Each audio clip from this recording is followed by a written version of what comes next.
오늘 저희가 함께 나눠볼 말씀은 이론쌍과 개교표, 이론쌍과 개교표라는 주제로 오늘 공부를 해볼 건데요.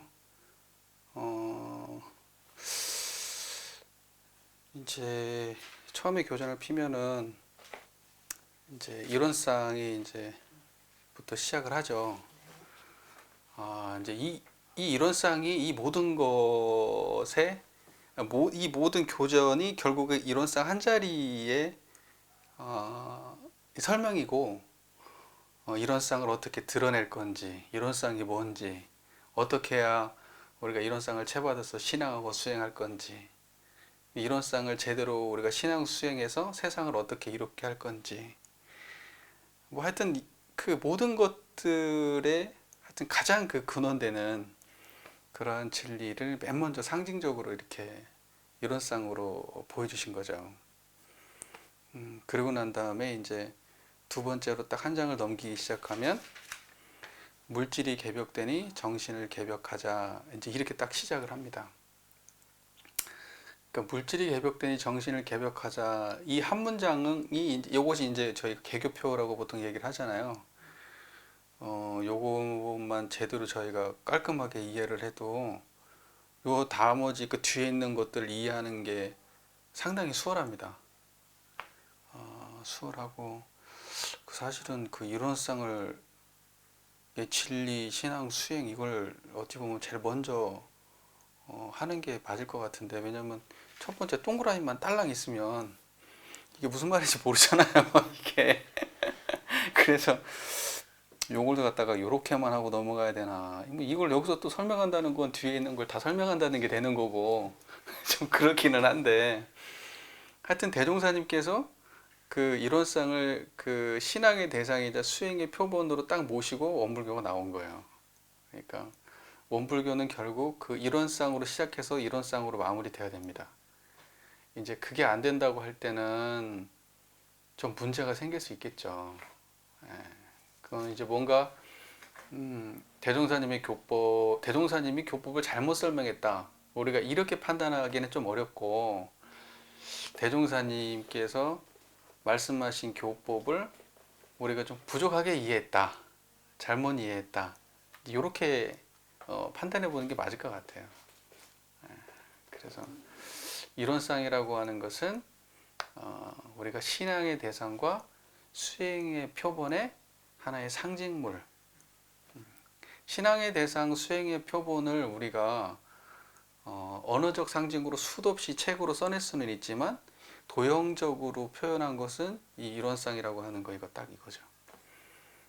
근데 이제 우리가 그 일원상이라고 하니까 이 동그라미로 인식하는 그러한 태도가 있어요. 이게 동그라미니까 이론상이다. 그러나 사실은 이건 뭐냐면 그 동그라미라고 규정할 수 없는 걸 이론상이라고 하는 거거든요. 근데 강연하게 동그라미로 그려놓은 것일 뿐이지, 사실은 이론상이라고 하는 것은 동그라미가 아니죠. 우리가 체험적 이해를 하고 보면 그 마음을 우리가 이렇게 시각적으로 표현한다 그러면 어떻게 해야 되느냐라고 할 때, 이것 말고 원만한 상징은 사실 찾기가 어려워요. 이게 가장 원만한 모양이에요. 그 우리의 그 본래 마음을, 또 부처님의 마음을, 또 우주만유의 본원의 이 자리를 우리가 그림으로, 도형으로 표현한다고 할 때, 이것만큼 원만한 모양이 있을까? 잘 들어맞는 모양이 없을 것 같아요. 예, 제가 볼 때는. 그래서 이론상이라고 하는 것이 가장 원만하게 진리를 표현하고 상징할 수 있다, 이제 저는 이렇게 생각합니다. 그래서 처음에 이제 이론상이 딱 등장하죠. 뭐 상근기라면 이거 딱 보는 순간에 마음을 딱 볼 수 있을까? 대종사님의 그 자리로, 깨달음의 그 자리로 갈 수 있을까? 그건 좀 어려울 것 같고요. 예. 이론상을 딱 해놓고 이제 이제부터 알아봐라. 이제 그렇게 이해하는 게 맞지 않을까. 예, 이제부터 알아봐라. 그 다음에 이제 대종사님이 이제 그 개교표가 한 장 넘기면 나오잖아요. 그 이제 물질이 개벽되니 정신을 개벽하자. 이게 왜 나왔냐? 왜 대종사님께서는 앞에 일원상이라고 하는 상징물을 놓고 뒤쪽에는 물질이 개벽되니 정신을 개벽하자라고 놨냐. 물질이 개벽되니 정신을 개벽하자, 물질이 개벽되니 정신을 개벽하자라고 하는 이 말씀을 구체적으로 실현하기 위한 진리의 상징물이 이런 쌍이 있지 않을까 이렇게 생각합니다. 그러니까 결국 물질이 개벽되니 정신을 개벽하기 위해서는 결국 그 이런 쌍을 가지고 해야 된다는 얘기 같아요. 그 서품 4장을 한번 볼까요? 4장을 보면 대종사님 이렇게 시작을 하죠. 대종사 당시의 시국을 살펴보시사 그 지도 강령을 표로서 정하시기를 물질이 개벽되니 정신을 개벽하자 하시니라. 근데 여기 이렇게 돼 있어요. 대종사 당시의 시국을 살펴보시사 그 지도 강령을 표로서 정하시기를. 예. 그러니까 물질이 개벽되니 정신을 개벽하자라고 하는 이 개교표는 대종사님이 당시의 시국을 관찰하고 하신 말씀인 거예요. 근데 우리가 반길튼 교무님의 그 경성전 이 유튜브에 올라와 있는 이런 걸 보더라도 대종사께서 그 당대의 그 물질 문명의 발전상을 굉장히 민감하게 관찰하고 체험하셨다고 하는 것을 제가 별로 이렇게 어렵지 않게 알 수 있잖아요. 예. 그러니까 대종사님은 이 물질 문명의 변화를 이렇게 거부하고 이런 분이 아니었던 거예요. 굉장히 적극적으로 수용하고 배우려고 노력하셨던 분이었던 거죠. 그런데 그렇게만 하셨던 건 아니라 이 물질 문명이 그 인간에게 잘 쓰이면 좋지만 그렇지 못할 경우에는 어떠한 문제가 발생할까 하는 그러한 고민들도 함께 하셨지 않나 이런 생각을 합니다. 물질 문명의 발달은 인간의 욕망을 극도로 자극하는 그런 기폭제가 될 수밖에 없는 그러한 모습들을 대종사님께서 인식하신 게 아닌가. 그러니까 결국은 물질이 개벽되니 정신을 개벽하자 이 말씀을 우리가 받아들일 때는 이렇게 받아들이는 게 좋을 것 같아요. 물질은 종교가에서 개벽하는 건 아니죠. 물질은 종교가에서 개벽하는 건 아니고 물질 개벽은 인간의 욕망이 끊임없이 그냥 스스로의 원리에 의해서 발전은 돼 갈 수밖에 없는 거죠. 인간은 끊임없이 그 무언가를 욕망하는 존재고 그 욕망의 대상이 중에서 가장 또 그 좋은 게 뭐냐면 그 물질이 욕망하는 가장 쫓아가는 모습 중에 어떤 거냐면 인간이 편하고 싶잖아요. 편하고 싶다. 편하고 싶기 위해서 모든 걸 다 나에게 불편한 요소들을 찾아내서 그걸 바꿔내고 있는 거죠. 그러면 이것은 끝이 있냐? 제가 보기엔 끝이 없을 것 같거든요. 계속 불편함을 인간은 직면하게 되고 그 불편함에 직면할 때마다 인간은 그걸 바꿔내기 위해서 계속해서 물질 문명을 진화시키고 발전시켜 나갈 것 같고 그런 것들을 모든 사람들이 다 쉽게 수용할 수 있느냐? 특정한 사람들만이 수용하게 될 확률이 높아요. 제가 보기에. 돈과 명예를 가진 특정한 그룹의 사람들이. 그러니까 이런 물질 문명이 발달해서 모든 사람들이 보편적인 그러한 이익을 보고 평등하게 무언가를 나눠 갖고 이런 게 아니라 이 물질 문명 시대에 적응을 잘하는 특정한 능력을 가진 사람들이 이것을 갖다가 독차지하고 나머지 사람들이 소외되면서 굉장히 그 불평등한 가운데 생기는 그 2차적 고통들이 훨씬 클 것이다. 그러니까는 이 물질 개벽은 종교가에서 하는 일은 아니고 인간이라고 하면은 인간이 사는 세상은 자연스럽게 갈 수밖에 없는 길이고 이 정신 개벽의 문제는 종교가에서 책임져야 된다. 라고 이제 보는 거죠. 그러니까 이 물질 개벽을 반대하는 건 전혀 아니고 이 물질 개벽에 따른 그 2차 피해, 2차 피해, 그러니까 물질 개벽이 1차 피해는 아니지만 물질 개벽에 따른 부수적인 그 피해를 갖다가 우리 인류가 계속해서 지금까지 반복해 살아왔지만 계속해서 또 다시 그렇게 될 수는 없는 거니까 그걸 정신개벽을 통해서 극복하고자 하는 그러한 포부와 경륜이 우리 교단에 담겨 있는 거죠. 이제 그 저기 그 뭐죠? 개교의 동기 가면은 또 구체적으로 저희가 공부를 하겠지만 결국 개교표는 대종사님께서 당시의 시국을 살펴보시고 당신의 그 단편적인 어떠한 그 감상이 아니라 이것은 굉장히 문명적인 그 감상을 하신 거예요. 문명적 태도로 접근하신 거죠. 그러니까 이 물질 문명이 앞으로 계속 발전해 갈 것이고 정신 문명은 그보다 뒤처질 것이다. 그러므로 정신 문명과 물질 문명의 조화를 이루려면 반드시 이 정신 문명은 종교가에서 담당해야 되고 그것은 원불교가 해내야 된다라고 하는 그러한 시대적 문명적 사명감을 가지고 나오신 성자. 이제 이게 주세불인 거죠. 그러니까 우리가 그 역대에 수많은 성자들이 계시지만 그 시대적 사명에 부합하는 성자는 그 시대에 있는 거죠. 예. 그러니까는 과거에 했었던 깨달음이 있었다 하더라도 그것이 지금에 와서도 이렇게 딱딱 들어맞게 쓰일 수 있느냐. 그러니까 우리가 이렇게 따져본다면 그때는 유효했을지 모르지만 지금 꼭 그렇냐. 일부는 맞아요. 핵심 진리에 있어서는 뭐 다름이 없다고 봐요. 그러나 그 핵심 진리를 구체적으로 삶에 구현하는 모양은 그것은 새로운 성자가 나와서 법을 짜야 된다. 그리고 그것을 대종사가 담당하신 게 아닌가. 저는 이런 생각을 합니다. 그러니까 이 문명적 담론 그리고 지금 이 시대에 그 필요하고 꼭 해야만 하는 그러한 깨달음을 내놓으셨다는 측면에서 대종사는 주세불이다. 이제 이렇게 보는 거죠.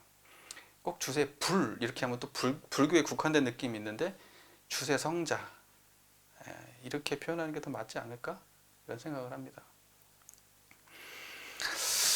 서품 13장을 한번 볼까요?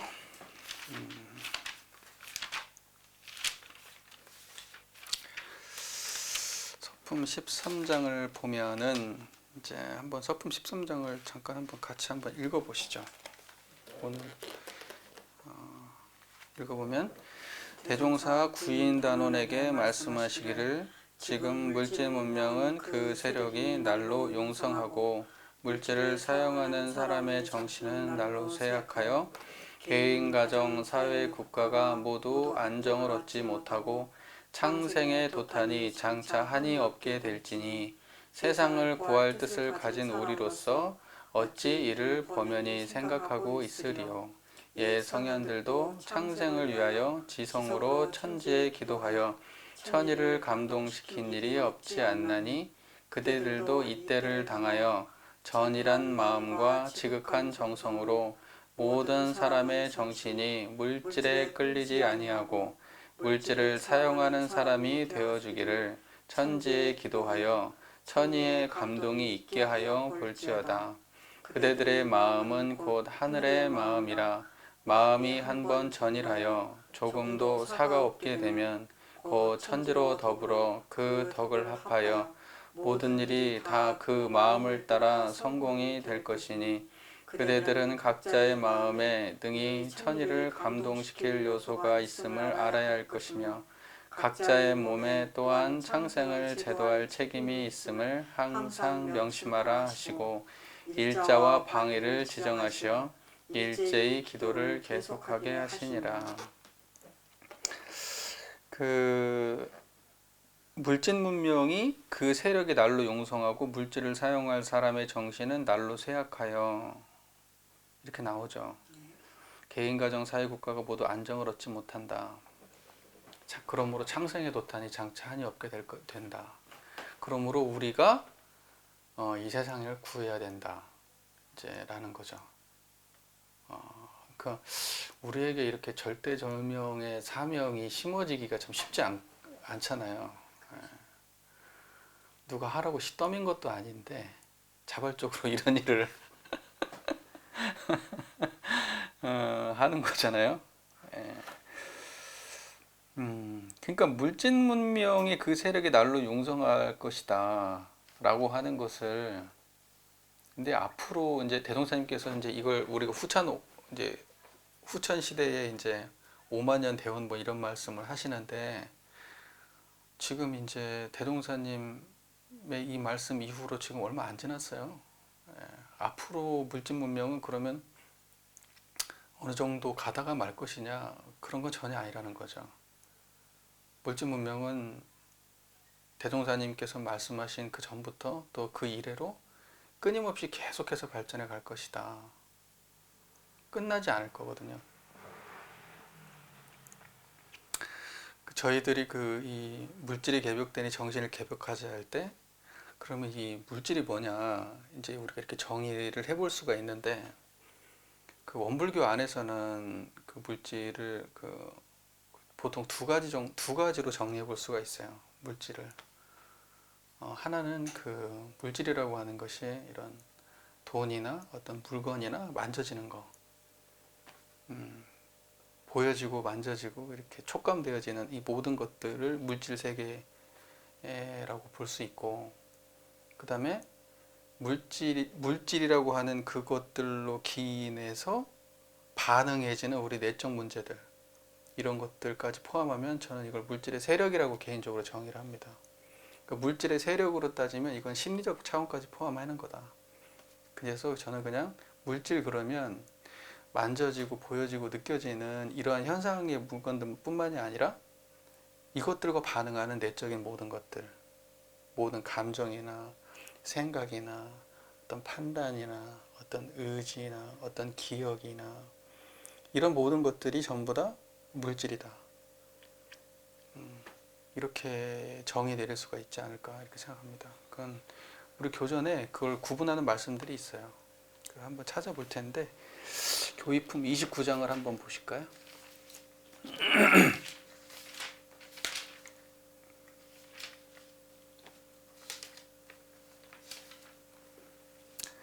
자, 29장을 한번 읽어보겠습니다. 29. 대종사 선원 대중에게 물으시기를, 그대들은 여기서 무엇을 배우느냐고 묻는 이가 있다면 어떻게 대답하겠는가 하시니, 한 선원은 3대력 공부를 한다 하겠나 하고, 또 한 선원은 인생의 요도를 배운다 하겠나이다 하며, 그 밖에도 여러 사람의 대답이 한결같지 아니한지라 대종사 들으시고 말씀하시기를, 그대들의 말이 다 그럴듯하나 나도 또한 거기에 부연하여 한 말하여 주리니 자세히 들으라. 무릇 무슨 문답이나 그 상대편의 인물과 태도에 따라 그때에 적당한 대답을 하여야 할 것이나, 대체적으로 대답한다면 나는 모든 사람의 마음 작용하는 법을 가르친다고 할 것이며, 거기에 다시 부분적으로 말하자면 지식 있는 사람에게는 지식 사용하는 방식을, 권리 있는 사람에게는 권리 사용하는 방식을, 물질 있는 사람에게는 물질 사용하는 방식을, 원망 생활하는 사람에게는 감사 생활하는 방식을, 복 없는 사람에게는 복 짓는 방식을, 타력 생활하는 사람에게는 자력 생활하는 방식을, 배울 줄 모르는 사람에게는 배우는 방식을, 가르칠 줄 모르는 사람에게는 가르치는 방식을, 공익심 없는 사람에게는 공익심이 생겨나는 방식을 가르쳐 준다고 하겠노니, 이를 뭐라 말하자면 모든 재주와 모든 물질과 모든 환경을 오직 바른 도로 이용하도록 가르친다 함이니라. 자, 이제 마지막에 이 말씀이 있어요. 이를 뭐라 말하자면, 이걸 몰아서 말하는 거죠. 그러니까 앞에서는 그 했던 말씀을 몰아서 말하자면 모든 재주와 모든 물질과 모든 환경을, 이렇게 돼 있어요. 그러니까는 이것을 갖다가 오직 바른 도로 이용한다. 바른 도로 이용한다는 것은 그 바른 도, 이것은 일원상으로 활용한다 이 말이죠. 그러니까 일원상이 들어서 이 모든 것들을 활용하게 한다라는 거예요. 근데 이 내용들을 여기 보면 이렇게 돼 있어요. 이런 식으로 돼 있죠. 사람의 모든 사람의 마음 작용하는 법을 가르친다고 하는데 이런 거죠. 지식 있는 사람에게는 지식을, 권리 있는 사람에게는 권리. 그러니까 이건 지식, 권리, 그 다음에 물질, 그 다음에 원망 생활, 감사 생활, 복 없는 사람, 타력 생활, 배울 줄 모르는 사람, 가르칠 줄 모르는 사람, 공익심 없는 사람. 우리 이제 저기 일상수용법에 나오는 그 내용들이 많이 나와 있죠. 자, 이것을 전부 다 어떻게 쓴다는 거예요? 바른도로 이용하도록 가르친다는 거예요. 그때 바른도는 뭐냐는 거예요. 그게 이제 이론상짜리로, 이론상의 마음으로, 이론상의 지혜로, 이론상의 판단력으로 이걸 활용하도록 한다는 거예요. 자, 그러면 이런 거예요. 이제 여기서 이제 대동사님께서는 모든 재주, 모든 물질, 모든 환경 이렇게 했잖아요. 자, 그러면 이것을 다 몰면은 뭐냐는 거예요. 이걸 다 몰면 물질이라는 거예요. 왜냐하면 우리가 이제 단순 개념으로 아까 우리 처음에 시작할 때 물질이 개벽되니 정신을 개벽하자 할 때 그 물질이라고 하는 게 이걸 다 몰면 물질이라는 거예요. 그러면 재주도 물질이라고 우리가 볼 수 있는 거예요. 그러니까 최소한 이 정도는 필요해요. 물질 그러면 그 이해가 잘 안 된다. 물질의 세력, 물질의 세력, 물질과 영향을 주고받는 관계에 있는 모든 것. 이런 것들은 전부 다 물질의 영역으로 우리가 볼 수 있다는 거죠. 그러니까는 조금 더 풀어 말하면 이런 거예요. 지식도 물질이고, 그 다음에 원망 생활하는 것도 물질 작용, 타력 생활하는 것도 물질 작용, 가르칠 줄 모르는 것도 공익심 없는 것도 다 물질 작용의 한 모양새다라는 거죠. 그러니까 이런 것들을 전부 다 바른 도로 활용하도록 하는 거죠. 이용하도록 가르치는 거죠. 그러니까 원불교는 이런 거예요. 물질을 버리는 게 아니라 물질을 잘 활용하도록 가르치는 종교가 원불교인 거예요. 그러니까 돈 많은 사람들은 원불교 다녀야 되는 거예요. 돈 쓰는 방법을 잘 알려주기 위해서. 그 다음에 명예 가진 사람들은 원불교를 다녀야 되는 거예요. 왜? 명예를 잘 활용하기 위해서. 그 다음에 또 뭐가 있을까요? 장사하는 사람은 원불교를 다녀야 되겠죠. 장사를 잘하기 위해서. 또 원망 생활하는 사람, 또 공익심 없는 사람, 타력 생활하는 사람, 가르칠 줄 모르는 사람, 이런 사람들 다 원불교를 다녀야 돼요. 왜냐면 우리 인간 삶을 놓고 보면 물질을 사용하지 않고 사는 사람은 없는 거예요. 그렇게 따지면. 근데 이 모든 물질을 사용하는 방식은 아주 간단하고 단순한 거예요. 결국 법신불 일원상의 그 마음으로 이 모든 물질을 대할 때 우리는 그 물질을 잘 사용하는 방식을 안다. 이제 이럴 수 있는 거죠. 그러니까 이제 이렇게 따지면 물질이 개벽되니 정신을 개벽하자고 할 때 그 물질 개벽, 물질의 이 그 양적, 질적, 이 증폭, 확대, 변화 이러한 상황들에 맞추어서 우리의 온전한 정신이 들어서 그 모든 것들을 운전하고 활용하는 것. 이제 이것을 하는 것이 원불교의 사명이고 원불교를 정의 내리는 딱 아주 깔끔한 문장이 되겠죠. 예. 그러니까 이 정도 이해하면은 큰 틀은 다 이해가 된 거예요. 어찌 보면 원불교가 왜 존재해야 되는가라고 하는 거예요. 특정한 사람들을 위해서 존재하는 게 아니죠. 원불교는 가난한 사람들이 그 가난한 마음을 가난한 사람들이 그 가난을 극복하기 위해서 결국 어떻게 해야 되냐면 마음 잘 쓰는 방법을 배워야 되는 거죠. 오직 바른 도로 마음을 쓰는 방식을 배워야 되는 거죠. 공부가 잘 힘들고 또 사회생활 적응이 힘들고 여러 가지 그 인간 만상의 문제들이 발생하는데 그것들을 잘하기 위해서는 결국 바른 도, 결국 이런상의 마음으로 해야 된다는 거죠. 그러기 위하면 모든 사람들에게 적용되는 그러한 가르침을 가진 종교라는 거죠. 불교는. 그러니까 대종사님이 심지어는 이렇게까지 말씀하시잖아요. 조정강 선진 그 기독교 장로인데 와가지고 대종사님이 그 뭐라고 말씀하시냐면 나에게 와서 예수님을 신봉하는 마음이 더 커져야 나의 심통제자다, 이런 말씀까지 하세요. 그러니까 이것은 뭐냐면 우리 종교는 사실 다른 종교가 그 종교를 잘 신앙하고 수행하도록 도움을 주는 종교인 거죠. 그러니까 어찌 보면 원불교는 다른 종교인들도 배워야 되는 게 원불교라고 볼 수도 있어요. 그런 의도를 가진 모습을 대종사님께서 많이 보여주셨잖아요. 그런 태도를.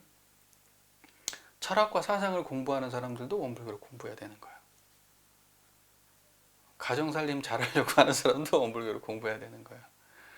결국 그 모든 것들, 물질의 세력이라고 하는 것은 인간의 그 의식과 이 드러나 있는 이 모든 것들인데, 이것을 잘하기 위해서는 이론상 한 자리가 필요한 거예요. 정말 단순 명료한 거죠. 단순 명료한 거죠. 그러니까 뭐냐면 이론상짜리 한 자리만 드러나면 물질의 세력은 운전할 수 있게 되는 거예요. 제대로, 바르게. 그리고 그것을 갖다가 딱 정의 내려주신 게 개교표죠. 자, 그러면 이제 또 한번 볼까요?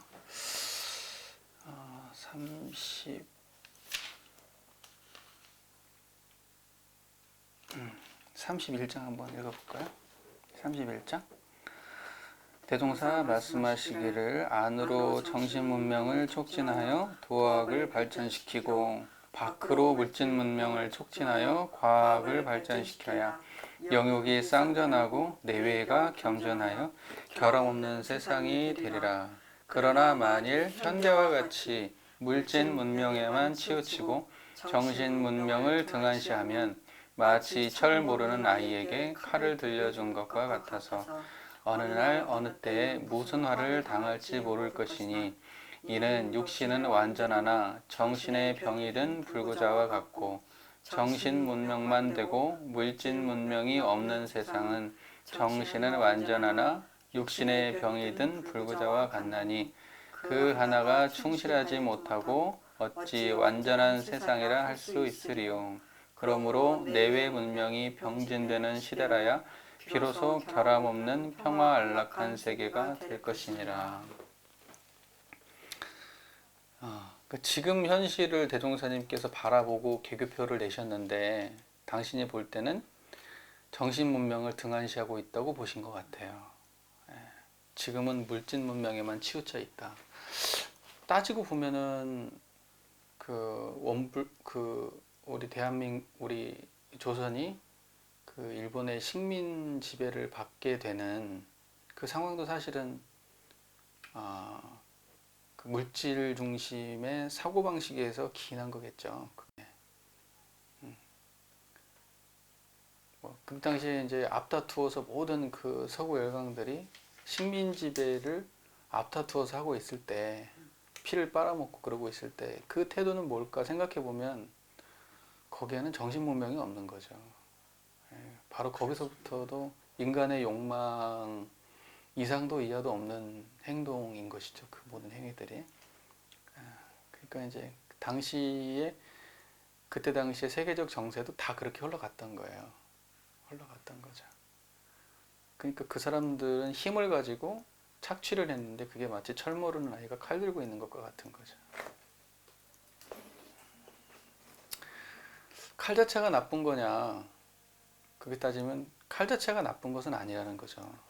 그것은 뭐 우리가 다 알고 있는 바와 같이 칼은 잘 쓰면 그 훌륭한 그 삶을 살아가는데 좋은 도구가 되지만, 그 마음이 안 좋은 사람이 칼을 쓰게 되면은 그것은 문제를 일으키게 되는 거죠.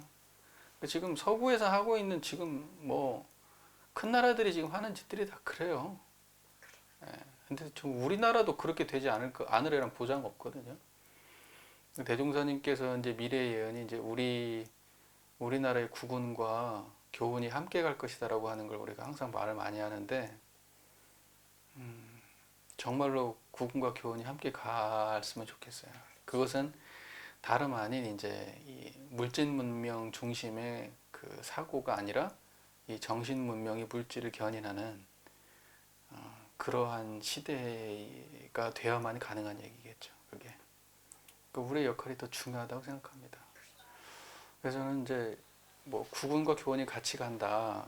근데 이것은 사실은 뭐냐면 그 원불교가 이 세상에 드러나는 이제 시발점이 될 것 같고, 그 이후에 원불교는 국운이 아니라 세계의 온과 함께 가야겠죠.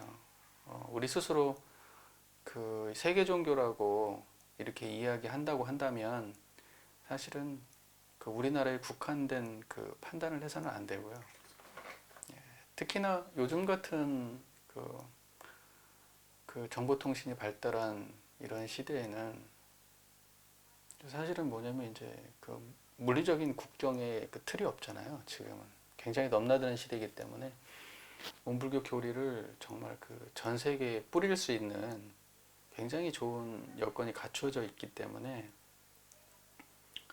그 교화적인 방향도 많이 바뀌어야 된다고 생각해요. 예. 지금처럼 이제 어떤 교당 교화 중심의 교화 이런 건 이제 힘들 것 같고, 이제 그걸 넘어서는 그 온라인을 통한 그 수많은 사람들한테 메시지를 그 현대 문명에 정말 그 귀감이 되고 이 모든 사람들의 정신 문명을 견인할 수 있는 그런 메시지를 원불교가 자꾸 이렇게 내야 되지 않나, 이제 이런 생각을 해봅니다. 그래서 대종사님께 표현이 참 그래요. 이런 거예요.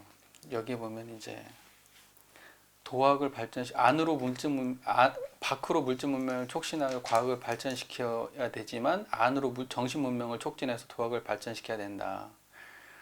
그러니까 과학이라는 게 물질 문명의 발전의 기반이잖아요. 네. 과학은 뭐 계속 발전하고 있고. 근데 이제 우리가 이 과학이라고 하는 이 부분을 해석을 할 때도 그 과학을 어떤 특정한 어떤 그 물리학적인 어떤 이런 관점만을 가지고 그 과학을 이렇게 대하는 것은 좀 옳지 않다. 과학이라고 하는 것은 이제 그 인간의 지식 전반, 체계를 갖춘 지식 전반을 과학이라고 하는 거니까, 예를 들면 이제 사회학 이런 것들도 다 과학이고, 생물학 이런 것도 다 과학이고, 또는 언어학 이런 것도 다 과학이 될 수 있고, 철학 이것도 다 과학이고, 종교학, 학자 붙으면 그때부터는 다 과학이다, 이렇게 봐야 됩니다. 그러니까 그 과학이 발달됨에 따라 그 이렇게 그 물질 문명이 발달된다고, 물질 문명이 가속화된다고 할 때 그때의 과학을 어떤 그 이렇게 수학에 기반한 어떤 사변적인 어떤 사변 이성만을 과학이다 이렇게 정의하는 것은, 그것은 굉장히 그 잘못된 해석이다, 이렇게 봐야 됩니다. 그러니까 과학이 발달한다는 것은 그 인간이 사유하는 역량이 발전한다. 인간이 사유하는 역량이 발전한다. 그리고 인간의 사유의 역량이 발전한다는 것은 현상의 인과관계를 파악하는 정밀도가 또 정확도가 달라진다. 이렇게 봐야 됩니다. 그러니까는 이제 물질 세계의 인과관계는 종교가 담당할 수 없어요. 그건 완전히 옛날 얘기고, 그러니까 종교가 마치 과학의 영역을 어떻게 막 이렇게 제어할 수 있는 것처럼 그건 오만이죠. 과학은 이미 종교가 넘볼 수 없는 지점에 가 있습니다. 아주 전문적인 역량에 가 있고, 종교인이 아무리 잘해봐야 사회학을 전공한 사람보다 사회학을 잘할 수는 없는 거거든요. 종교인이 아무리 자기가 잘해봐야 천문학을 공부한 사람보다 천문학을 잘할 수는 없는 거예요. 그 역량은 그쪽 세계에 갖고 있는 사람들이 다 있는 거죠. 종교는 뭐냐면 그것을 연구하고 그것을 판단하고 그것을 활용하는 사람들이 어떠한 마음으로 그러한 물질의 인과관계를 대해야 되는가라고 하는 그러한 마음의 어떠한 그 본원적이고 가장 인간의 심성의 근본적인 부분을 가르쳐주는 일을 하는 거죠. 앞서 우리가 공부했던 것처럼 그 물질을 제대로 잘 활용하기 위해서 우리가 그 정신 문명을 우리가 이렇게 정신 문명의 시대를 우리가 만들어 가야 되는 것처럼 우리가 여러 가지 그 과학적인 문명이 이렇게 발전하는 시기의 원불교 역할은 그 수많은 과학적인 발전하는 그것을 어떻게 하면 제대로 잘 쓰게 할 것인가라고 하는 그러한 그 도덕적 가치 기준을 제시하는 것은 종교가 전문이다. 그리고 이것들이 결국은 인간의 행복을 위해서 가야 되는데 그냥 그 자체의 발달을 위해서 그 성장하는 것도 옳지 않다. 그러니까 이것이 인간이 정말로 쓰이고 제대로 인간에게 쓰임 받을 수 있도록 인간을 위한 그러한 발전이 돼야 된다라고 하는 부분들을 종교가 가르쳐야 된다라고 하는 겁니다. 왜냐면 그거는 그냥 가만히 놔두면 그 자체의 논리대로 발전하게 돼 있거든요. 이제 우리가 화폐라고 우리가 자본이라는 것도 결국 인간을 위해서 필요한 건데 결국 나중에 되면은 자본은 자본의 증식을 위해서 자본이 스스로가 스스로를 팽창시키는 쪽으로만 가요. 그러면서 인간은 계속 소외돼. 자본을 쓰는 사람 또는 그 자본을 만드는 그 수많은 사람들은 오히려 그걸로부터 소외돼 가지고 저것을 제어할 수 없는 지경까지 이제 가게 만들어 놓고 우리는 거기에 노예가 되는 거죠. 똑같은 현상이 발생할 거예요. 미래에. 그러니까는 이 과학에 종사하는 수많은 과학적 영역에 학문적 영역에 종사하는 그 수많은 사람들이 결국은 이 온전한 그 마음을 잘 쓰기 위해서는 결국 이런상의 근원을 가지고 해야 된다. 그리고 그것은 원불교가 앞장서야 된다. 이렇게 볼 수 있는 거죠. 그게 물질이 개벽되니 정신을 개벽하자라고 하는 거기에 포함되는 얘기라고 생각합니다. 대종사님께서는 이제 법률원의 산업공상 얘기하는데 농이라고 하는 것은 어떤 어떤 이용물을 생산하고 공 생산하고 그 다음에 유통하고 이러한 모든 전 과정에 있는 사람들이 전부 다 이 마음으로 하면 얼마나 좋을까라는 생각을 합니다. 그렇죠. 그러니까 농사를 짓는 사람들이 이제 우리나라는 뭐 그렇게는 안 하겠지만 거기에 이제 뭔가 그 그렇게 안 하면 이제 못 먹고 사니까 하시는 거겠지만 네, 막 이렇게 안 좋게 이렇게 해서 뭔가를 생산한다든지 이제 또 유통마진에서 생산자는 소외돼 버리고 막 이 사람들이 더 많은 걸 가져가 버리게 되는 이런 균형 맞지 않는 이러한 게 된다든지 이런 것들은 없어야겠죠. 네.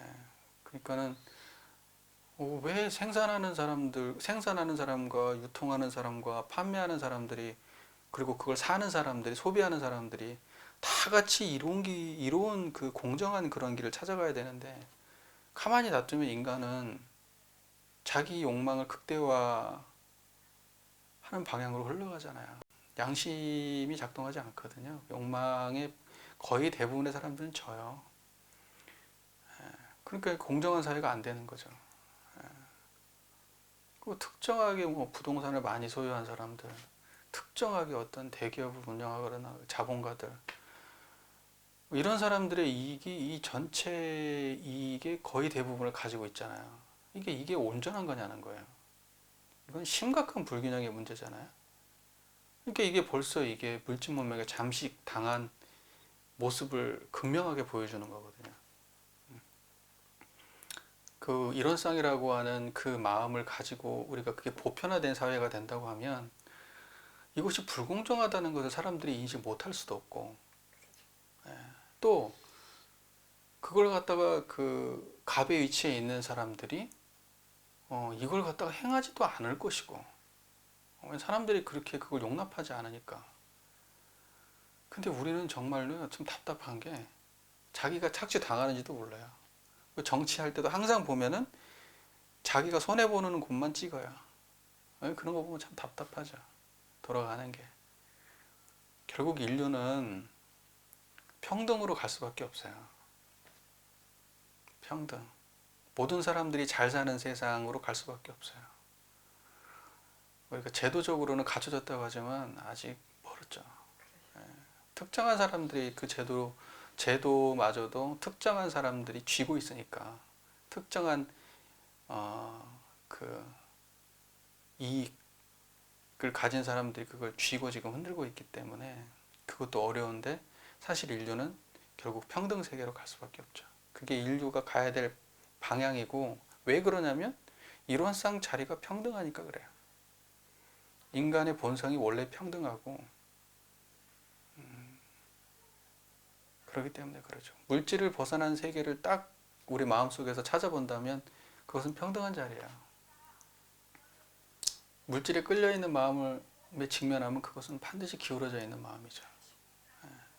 그러니까 결국 이런 쌍의 마음을 알지 못하면 이 물질 개벽 시대에 행복한 인류가 행복한 그 낙원 세계로 가는 건 불가능하다.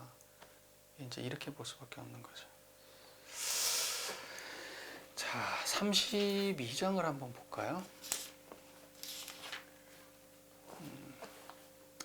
대종사 말씀하시기를 세상 사람들이 물질 문명과 도덕 문명의 두 가지 혜택으로 그 생활에 한없는 편리와 이익을 받게 되나니 여러 발명가와 도덕가에게 늘 감사하지 아니할 수 없나니라. 그러나 물질 문명은 주로 육신 생활에 편리를 주는 것이므로 그 경효가 바로 현상에 나타나기는 하나 그 공덕에 국한이 있으며 도덕 문명은 원래 형상 없는 사람의 마음을 단련하는 것이므로 그 공효가 더디기는 하나 그 공덕에 국한이 없나니 재생의세하는 위대한 힘이 어찌 물질 문명에 비할 것이며 그 광명이 어찌 한 세상에 그치고 말 것이리요. 그러나 지금 사람들은 아직까지 나타난 물질 문명은 찾을 줄 알면서도 형상 없는 도덕 문명을 찾는 사람은 적으니 이것이 당면한 큰 유감이니라. 당시 대종사님께서 이 세상을 보면 확실히 그런가 봐요. 물질 문명은 찾는데 도덕 문명을 찾는 사람은 적다. 이것이 큰 유감이다. 이 말이 지금 몇 번 등장하죠. 예. 그러니까 물질 문명은 결국은 인간의 육신 생활의 편리를 가져다 주고 그 공효가 현상에 바로 나타나겠지만 그것은 국한이 있는 거다는 거죠. 정신 문명은 그러나 더디고 그렇지만은 국한이 없다는 거죠.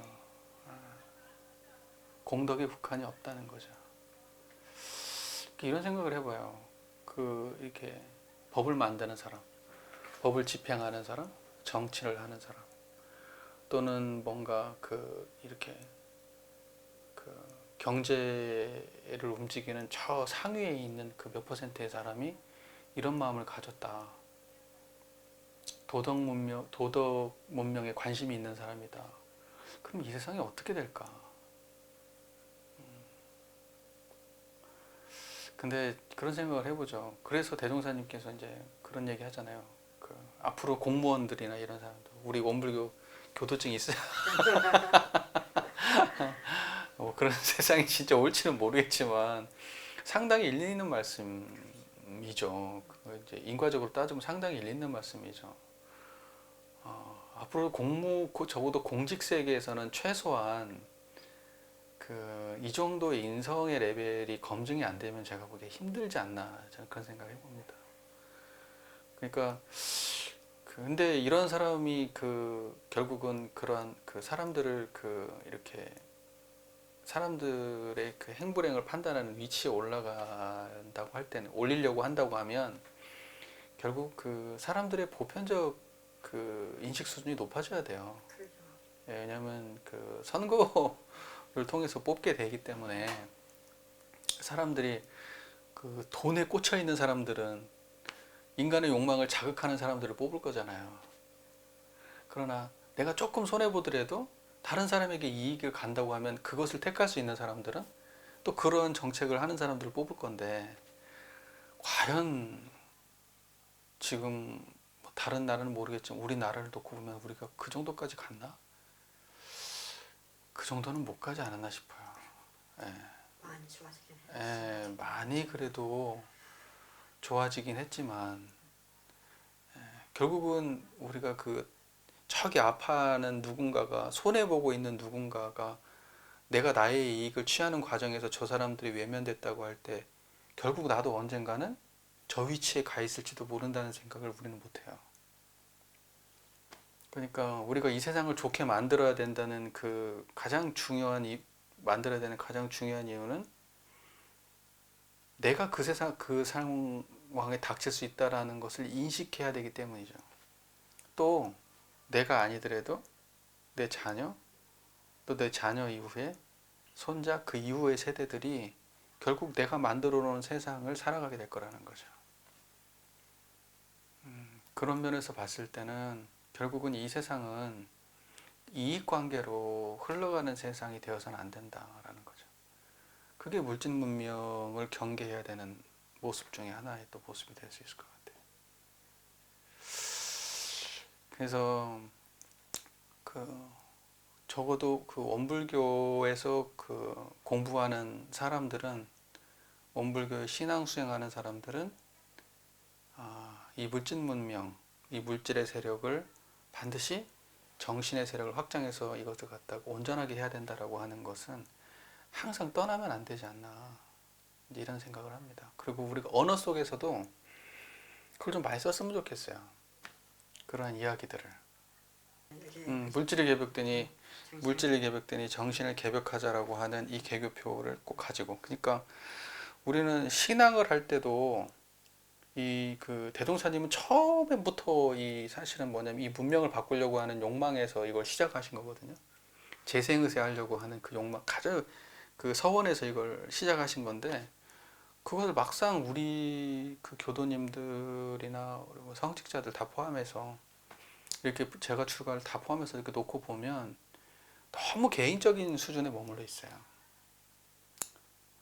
그러니까 결국은 그 물질의 세력을 항복받기 위한 것이 신앙이 되고 수행이 돼야 되는데, 우리는 그 물질적 욕망을 충족하는 것이 신앙이고 수행이 됐어요.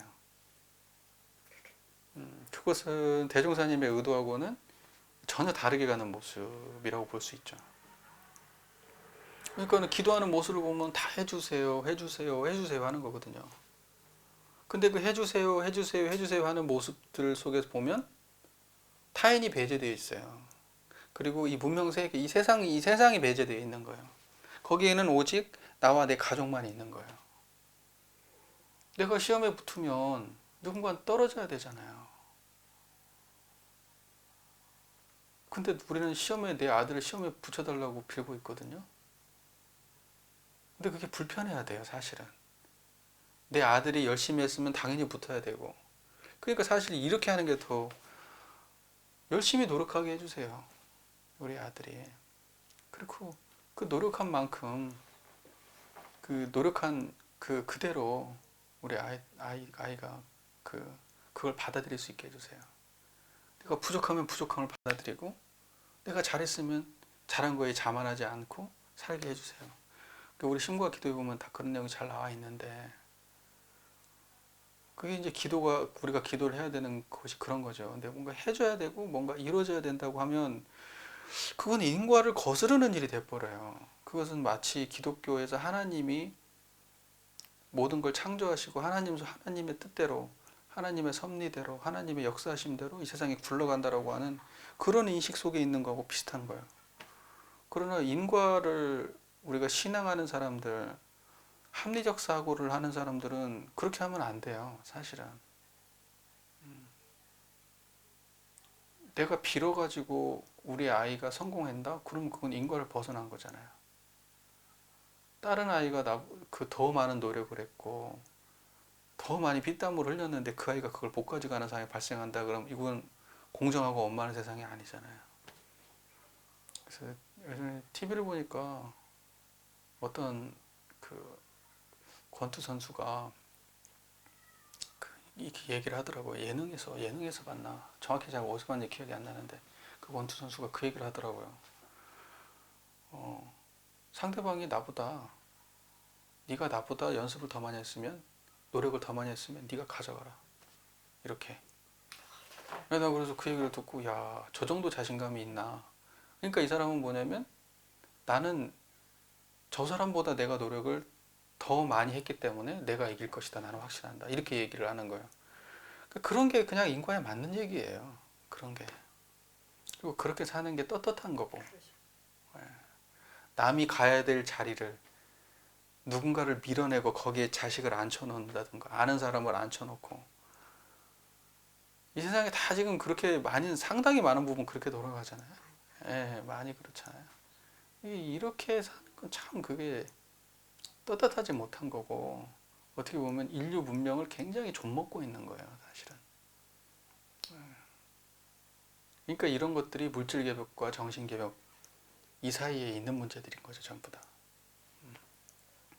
그러니까 대종사님의 그 첫 번째 말씀, 이 대종사님의 첫 번째 말씀 아니겠죠. 하여튼 우리 정전에서 개교표로 시작하는 물질이 개벽되니 정신을 개벽하자라고 하는 이 짤막한 이 말씀은 사실 인간 문제 전체를 포괄하는 담론이 그 안에 들어있고 그 앞에 나와 있던 그 일원상이라고 하는 그 상징은 우리가 그 이 모든 그 문제를 해결해야 될 가장 근원적인 키워드라고 하는 거죠. 그리고 이제 그거에 대한 다양한 이야기들이 교전에 실려 있는 거고. 네. 그래서 이 물질이 개벽되니 정신을 개벽하자. 이건 정말 저희가 아주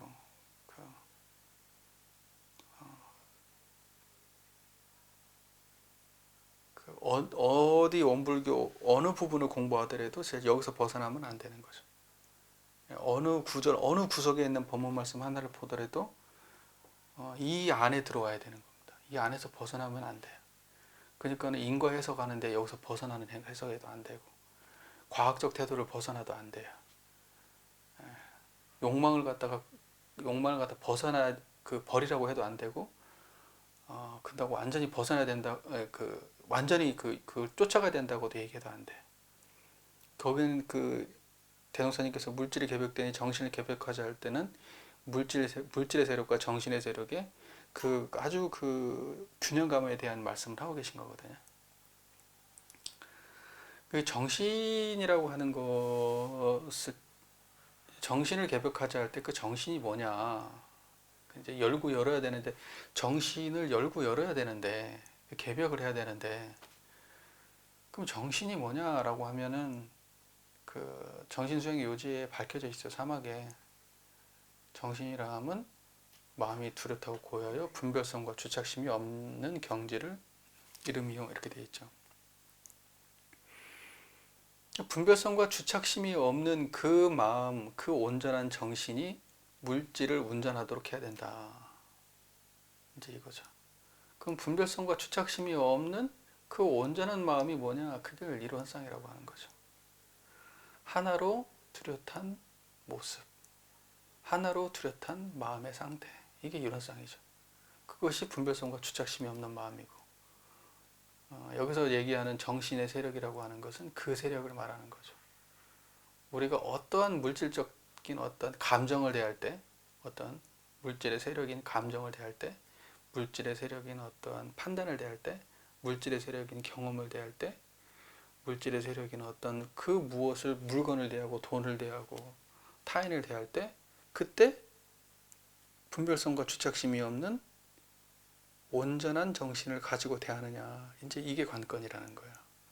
분별성과 주착심이 없는 이 온전함으로 그 물질의 모든 물질의 세력을 대했을 때 여기에서 물질의 세력이 완전히 져버리지 않고 이것과 동등한 균형감을 이룰 수 있느냐 라고 하는 것이 이제 원불교가 가진 그 태생적 사명감이죠.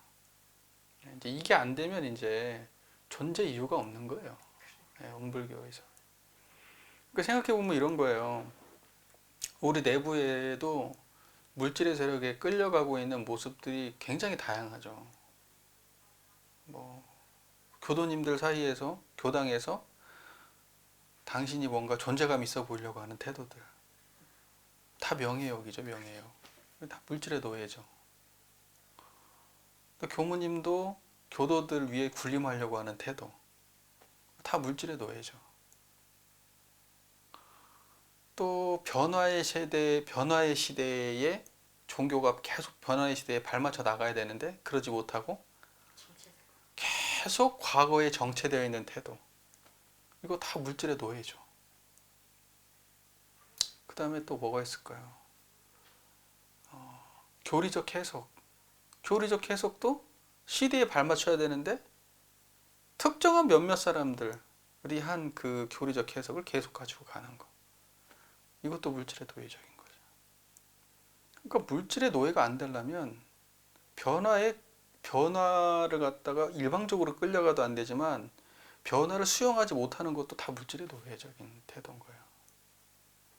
또는 우리 교단 안에서 우리 전무 출신 간에 세대 간에 어떠한 그 서로 간에 이해하지 못하는 그걸 또 감당 못 해내고 있는 이런 모습들, 또는 교도님들이 너는 빨리 왔네 나는 늦게 왔네 이러는 거, 또는 이런 거 있잖아요. 나는 법위가 빨리 올라가고 싶어 하는 그 욕망의 노예들. 그래가지고 막 그 창피한 줄도 모르고 막 법위를 달라고 그러고 안 나오면 삐지고, 또 감투를 달라고 그러고 감투에서 밀려나면 삐지고 이런 모습들 정말 그냥 물질의 노예의 아주 그냥 전형적인 모습들이죠. 이런 게 우리 교단에서 이런 걸 극복하는 모습들이 얼마나 있냐. 창피한 거예요 정말. 이렇게 따지면 조금 극단적으로 하자 그러면 원불교 안에 원불교가 없는 거예요. 예. 그러니까 대종사님의 교법이 이 안에는 없는 거예요. 건물은 있고 사람은 있고 제도는 있고 뭐 다 있어요. 근데 정작 이 안에 원불교가 없어요. 뭐 지금도 예를 들면 막 세대 간을 극복을 못 하잖아요. 당신의 가진 위치를 포기할 생각이 없어요. 그 젊은 사람들은 그분들의 위치를 인정하고 싶은 마음도 없어요. 이런 게 다 물질의 노예적인 행태들이잖아요. 또 교도님들 예를 들면 이제 공부가 깊어지면 이제 생사까지도 넘어서겠지만, 이제 물질의 문명이 개인적으로 수행으로 따진다 그러면 이 물질의 세력을 완전히 극복한 모습은 이제 생로병사를 넘어가야겠죠. 그러면 이제 그야말로 물질의 세력으로부터 극복한 개인의 모습 중에서는 가장 그 수준 높은 모습이겠죠. 생사까지 건너가는 거, 생로병사까지 다 건너가는 거. 생로병사를 건너간다는 것은 삶의 어떠한 모습에도 집착하지 않는다는 거고, 늙음의 모습, 젊음의 모습 어디에도 집착하지 않는다는 거고, 이런 거예요. 잘 살 때는 좋아, 못 살 때는 안 좋아, 뭐 이런 거. 그거는 물질의 세력이 왔다 갔다 하는 모습들이 거잖아요. 그 다음에 이제 생노. 젊을 때는 되게 좋아, 늙을 때는 되게 안 좋아. 막 한참 어릴 때는 빨리 어른 되고 싶어. 근데 막상 나이 들어가지고 몸이 안 좋고 이러면 그때가 좋고 이제 막 그러고 막 안 돌아가고 싶고, 건강이 막 좋을 때는 좋은데 안 좋을 때는 안 좋아. 이런 게 다 생로병사에 끌리는 모습이란 말이죠. 생로병사에 끌리지 않는다는 것은 뭐냐면 내가 있는 그곳에서 아무 문제가 없는 거예요. 원만고족 지공무사라고 하잖아요. 거기에 어떠한 내 마음에 그 마음에 부족함이 없는 거예요. 아프면 아픈 대로 아무렇지 않아요. 그냥 아픈 거예요. 가난하면 가난한 대로 아무렇지 않아요. 그냥 가난한 거예요. 근데 가난한 건데 가난함을 인식 못한다. 이제 이건 어리석은 거죠. 그렇기 때문에 가난한 건 가난한 거야. 내가 극복하기 위해서 어떻게 해야 될까? 이렇게 생각하시면 지혜 있는 거예요. 그럼 그런 사람은 극복할 길이 있는 거죠. 근데 나는 가난해. 그래서 나는 괴로워. 나는 왜 이렇게 살아야 돼? 이제 이러는 순간 그건 완전히 그 물질의 노예 속에 빠져 들어가는 거죠. 그러니까 물질의 환경을 인간은 벗어나서 살 수는 전혀 없는 존재이기 때문에 물질을 갖다가 뭐 어떻게 완전히 벗어나는 막 어떤 열반 해탈의 경지가 있는 것처럼 사람들이 얘기한다면 그 사람들은 사기꾼이에요. 사기꾼. 그리고 그냥 자기 세계 속에 사는 사람들이죠. 그것은 세상을 구원할 법이 못 돼요. 그런 게 있다 하더라도 대종사님의 교법을 공부한 사람들은 그런 게 있다 하더라도 거부해야 돼요. 그건 그냥 이기적인 너의 욕망에 불과하다. 그것은 세상을 전혀 변화시키지 못하는 짓이다. 없어요. 있지도 않아요. 다 자기 착각이죠. 그러니까 우리 교단을 놓고 보면 우리 교단 안에도 그 물질의 노예적 태도들로 만연해 있어요. 근데 이걸 보는 안목이 없어요. 그러니까 판단을 내린다는 게 맨날 그런 판단 내리는 거예요. 건물 새로 지어야 될 것 같고. 옛날에 이랬다. 옛날에는 이렇게 막 잘 됐는데 지금은 이렇게 안 되고 또 지금이 안 되면 또 지금이 안 되는 모습을 수용하고 바꿔나가면 되는데 잘 될 것이다. 여기 됐으니까 막연히. 지금은 뭐 마치 아무 문제 없는 것처럼 그것도 지금 물질의 노예예요. 왜 지금 아무 문제가 없어? 아무 문제가 없으면 왜 교도가 안 늘어? 왜 아무 문제가 없으면 우리 교단의 이 공부나 신앙 수행에 영향들이 안 생기는데요. 그러니까는 이 첫 번째 대종사님께서 말씀하신 이 물질이 개벽되니 정신이 개벽하자라고 하는 이 한마디의 선언은 이것은 뭐 그냥 뭐 모든 것을 관통해 있는 말씀이거든요. 그러니까 우리가 물질을 해석할 때 그냥 저 안에 만져지는 거, 그냥 돈, 그냥 이런 것만 가지고 얘기하니까 우리 해석이 너무 국집되고 한계 있는 거예요. 다른 본문 한번 볼까요? 자 보세요. 34장 한번 볼게요.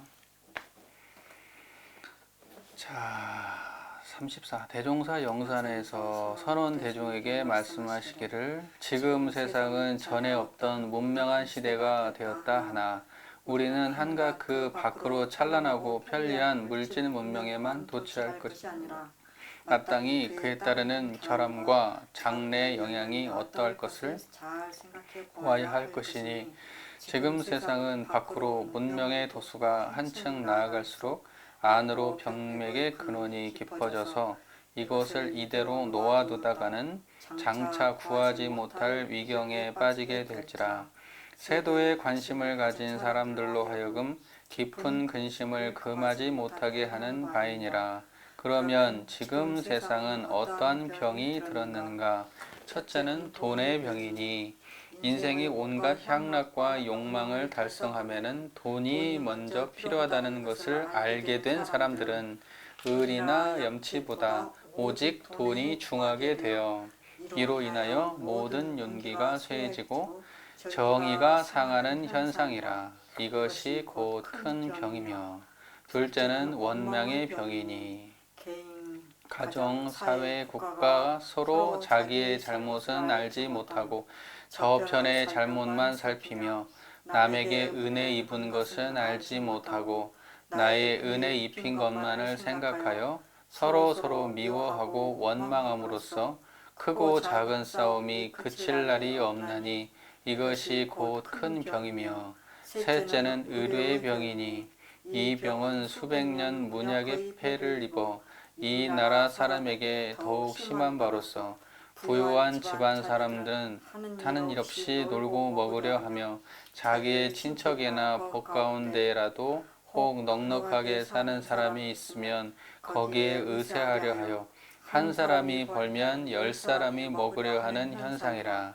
이것이 곧 큰 병이며 넷째는 배울 줄 모르는 병이니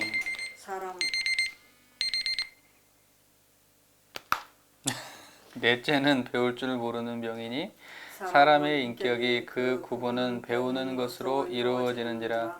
마치 벌이 꿀을 모으는 것과 같이 어느 방면 어느 계급의 사람에게라도 나에게 필요한 지식이 있다면 반드시 몸을 굽혀 그것을 배워야 할 것이오늘 세상 사람들 중에는 제각기 되지 못한 암만심에 사로잡혀 그 배울 기회를 놓치고 많은 수가 허다하나니 이것이 곧 큰 병이며 다섯째는 가르칠 줄 모르는 병이니 아무리 지식이 많은 사람이라도 그 지식을 사물에 활용할 줄 모르거나 그것을 펴서 후진에게 가르칠 줄을 모른다면 그것은 알지 못함과 다름이 없는 것이오늘 세상 사람들 중에는 혹 좀 아는 것이 있으면 그것으로 자만하고 자긍하여 모르는 사람과는 상대도 아니하려 하는 수가 허다하나니 이것이 곧 큰 병이며 여섯째는 공익심이 없는 병이니 과거 수천 년 동안 내려온 개인주의가 은산철벽같이 굳어져서 남을 위하여 일하려는 사람은 근본적으로 드물 뿐 아니라 일시적 어떠한 명예에 끌려서 공중사를 표방하고 무엇을 하다가도 다시 사심의 발동으로 그 일을 실패에 중지하여 이로 말미암아 모든 공익기관이 거의 피폐하는 현상이라. 이것이 곧 큰 병이니라. 그러니까 뭐냐면 여기 이제 병에 대해서 쭉 나오잖아요. 그러니까 뭐냐면 이게 그 물질 문명의 노예 현상인 거죠. 그러니까 대동사님께서 이제 이러한 병들을 다 이렇게 말씀하실 때 이 모든 것들은 결국 인간의 내면의 마음의 문제잖아요. 결국은 뭐냐면 물질의 세력을 이겨내지 못한 거예요. 예. 가르칠 줄 모르는 것도 다, 배울 줄 모르는 것도 다, 공익심 없는 것도 다 결국은 뭐냐면 물질의 노예 생활인 거죠. 자, 그러니까 조금 더 이제 조금 더 원리적인 이야기를 조금 하고 이제 좀 마무리를 했으면 싶은데요. 이런 거예요. 그러면 물질의 세력이라는 것은 어떤 거고 정신의 세력이라는 건 어떤 거냐? 물질의 세력이라고 하는 것은 인과보응하고 생멸하는 거예요. 그건 다 물질의 세력인 거예요. 인과보응의 자리, 그게 다 물질의 세력이에요. 그러니까 인과보응은 어떻게 되는 거냐면 그 원인과 결과가 계속 반복되는 건데 그것이 어떻게 되면은 그 은혜로 나오고 어떻게 되면 해독으로 나오는데 그것이 끊임없이 반복되는 거죠. 그러한 모양 속에서 이제 우리가 살아가고 있죠. 그게 하나의 모습이고 하나는 불생불멸의 모습인데 불생불멸은 그런 것들이 다 생멸하는 가운데에도 여여해서 변함이 없는 하나의 마음이 있는 거죠. 그것에 끌려가지 않는 마음이 있는 거죠. 불생불멸의 마음이죠. 그러니까 생멸하는 것을 환히 알아차리고 있는 것은 반드시 불생불멸의 자리거든요. 생멸하는 것이 생멸하는 건 줄 아는 이 자리는 불생불멸한 거예요. 근데 우리는 생멸하는 것이 나인 줄 알아요. 생멸하는 것은 내가 드러낸 것들이에요, 다. 생멸은 내가 아니에요. 생멸은 내가 드러난 것들, 내가 인식하는 것들, 내가 판단되어진 것들, 이런 것들이 다 생멸하는 것들이거든요. 그러면 이 세상을 다 놓고 볼 때 생멸하지 않는 것이 이 세상에 하나라도 있냐? 생멸하지 않는 게 하나도 없어요. 다 생멸하는 거예요. 그 말은 다시 말해서 다 인과보응의 세계라는 거예요. 그 말은 다시 말해서 물질의 세력이라는 거예요. 그러니까 이 세상은 우리가 보여지고 만져지는 모든 것들은 다 물질의 세력이에요. 다 생멸하니까. 다 하나도 고정불변돼서 변하지 않는 것들이 없었거든요. 생겨난 놈들은 다 사라지는 거거든요. 그러니까 그런 모든 생멸하는 것들이 있는 가운데 그 모든 생멸하는 것을 가만히 드러내고 있는 불생불멸한 자리가 있는데 이것이 정신이라는 거예요. 그러면 생멸하는 것과 불생불멸한 것은 떨어져 있냐? 생멸을 드러내고 있는 자리가 불생불멸이니까 생멸과 불생불멸은 떨어져 있을 수가 없어요. 그것이 떨어져 있지 않고 항상 생멸하는 그 자리에 불생불멸이 있다는 사실을 아는 것, 이게 지혜고 이게 이론상이죠. 그러니까 생멸하는 어떤 경계를 당한다고 해도 그 사람은 불생불멸의 자리를 떠나지 않고 있다는 사실을 자각하면 돼요. 그러면 그 사람은 생멸하는 어떠한 경계를 당한다 하더라도 거기에 끌려가지 않아요. 바로 이러한 마음을 쓰고 사는 것, 이러한 마음에 의지해서 사는 것, 그리고 이러한 마음에 의지한 사람들이 이 세상에 많아지는 것. 이러한 마음에 의지한 사람들이 많아져서 이러한 사람들이 세상을 이끌어가는 사람들을 더 많이 양산해내는 것. 이제 이게 세상을 바꾸는 길이죠. 그러니까는 우리는 어떠한 지금 우리가 해야 될 일은 우리 교단 안에 우를 벗어나서 이러한 정신의 도덕 문명을 초종교적인 태도로 접근해야 된다는 거예요. 그게 원불교가 가진 사명이라는 거예요. 기독교인들은 기독교인들 안에서 정신 문명을 일깨우고, 불교는 불교 안에서 정신 문명을 일깨우도록, 또 다른 종교들은 거기에서 그렇게 하도록, 유교나 도가는 다 거기에서 그렇게 하도록, 또 각자의 삶 속에서 살아가는 모든 사람들이 각자의 삶 속에서 그렇게 하도록, 교육의 환경에서 교육적 차원에서도 그렇게 되도록, 정치적 차원에서도 그런 것들이 그런 사람들이 윗자리에 올라갈 수 있도록, 그런 모든 노력들을 다방면으로 진행해야 되는 게 우리가 해야 될 일이다 라는 거죠. 그러니까 저는 이렇게 봐요. 우리를 불교의 아류 정도, 불교의 한 종파 정도로 규정해서는 안 된다. 그 정도 스케일로 만든 종교가 아니다. 저는 그렇게 봅니다. 대종사님의 그 입장에서 본다 그러면 신이라고 하는 것도 물질 문명의 소산이에요. 그 온전한 자리에서 보면 신이라고 하는 것도 인간의 생각, 인간의 판단, 이것을 벗어난 신은 없거든요. 신이 이 세상을 창조했다. 생각이잖아요. 근데 이 세상을 창조한 걸 본 사람은 아무도 없어. 생각이란 말이에요. 인간이 어떠한 그 가치를 이루어야 된다. 깨달음을 이루어야 된다. 이것도 인간의 생각과 판단 안에 있는 거고 가치 안에 있는 거예요.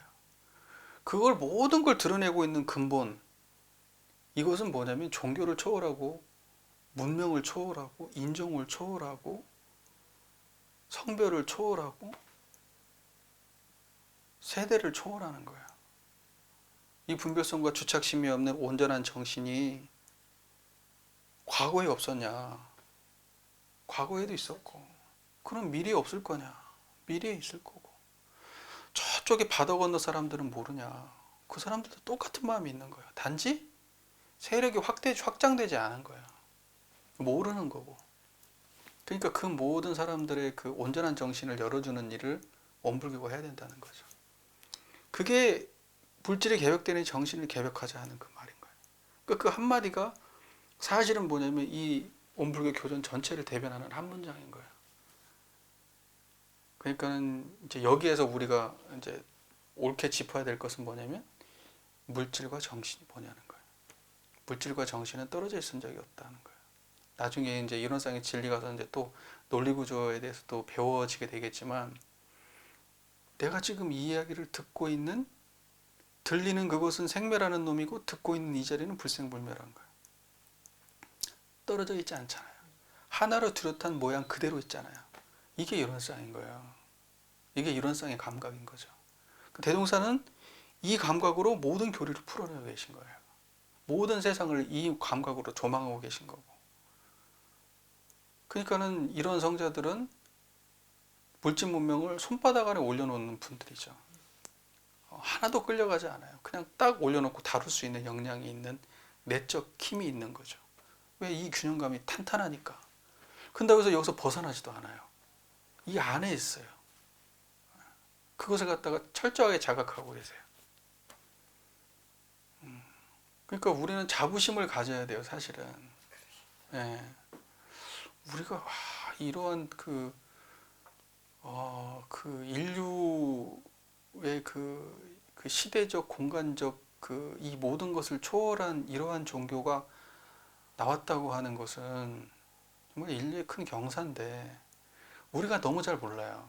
그래서 문제. 예, 잘 몰라요.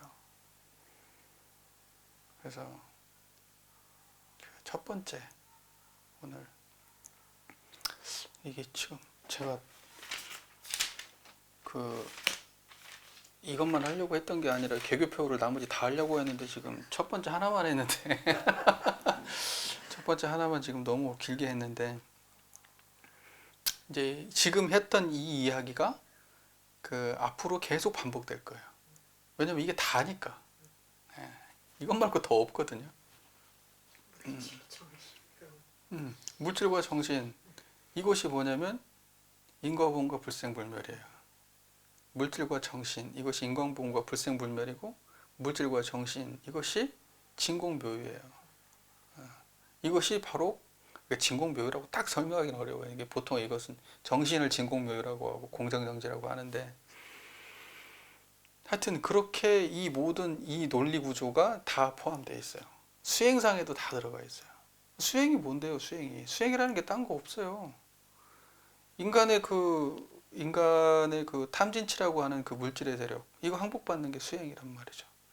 인간의 자기 습관 또는 자기 행동, 일어난 물질의 세력을 자기가 항복받는 게 수행이란 말이죠. 신앙이 뭔데요? 신앙은 자기의 그 부족함, 자기의 부족함을 이 절대의 자리에서 해결 보려고 하는 게 신앙이에요. 자기가 사실은 뭐냐면 그 슬픔에 잠겨 있어요. 슬픔의 노예가 됐어요. 물질의 노예가 됐단 말이에요. 그랬는데 이걸 회복하기 위해서 어떻게 돼요? 온전한 자리로 회복해야 되는 거예요. 이 온전한 자리는 슬픔이 없는 자리예요. 슬픔에 물들지 않고 슬픔의 흔적조차 없는 자리예요. 그러니까 이 자리로 이걸 갖다 해결해 보는 거예요. 이게 신앙의 모습이란 말이죠. 괴로움이 있고 해결하지 못하는 모습이 있어요. 그러면 이 문제를 어떻게 해야 돼요? 일원상 자리로 해결해 봐야 되는 거예요. 그 자리에 들어가면 어떠한 어리석음이 없어요. 내가 어딘가에 집착해서 해결하지 못했던 거거든요. 우리가 해결하지 못하는 대부분의 문제는 내가 해결하지 못하는 문제를 집착하고 있기 때문이에요. 또 인과적으로 맞지 않은 현상에 대해서 집착하고 있기 때문이에요. 근데 인과적 이해가 생겨 받아들이고 수용하게 돼. 그러면 그걸 집착하지 않는 순간 우리는 또 거기서부터 벗어나게 되거든요. 그럼 벗어나게 되니까 아무것도 못하는 상태로 빠지는 거냐, 무능하고 뭐 무기력한 상태가 되는 거냐, 그거 아니죠. 이 마음을 회복한다는 것은 모든 것으로부터 열려있는 가능성에 회복한다는 걸 의미해요. 특정한 하나에 집착하지 않는다는 것은 뭐냐면 다른 곳으로 열려갈 수 있는 가능성을 확보했다는 거예요. 내가 슬픔에 집착하지 않는다는 것은 기쁨으로 열어갈 수 있는 가능성을 회복한 거예요. 내가 어떤 그 죄복이 어디에도 집착하지 않는 것은 죄복을 내가 이멸할 수 있는 역량으로 확대되어 있다는 거예요. 그러니까 이런 것들이 이론성이 가진 절대의 힘인 거죠. 우리 인간이 누릴 수 있는, 인간이 인간으로서 누릴 수 있는 최고의 역량이 바로 그 씨앗이 바로 이 자리에 다 있는 거고, 그대로 발현하면서 하는 것, 이것이 바로 이제 원불교가 추구해야 되는 이상적인 모습이고 그런 거죠.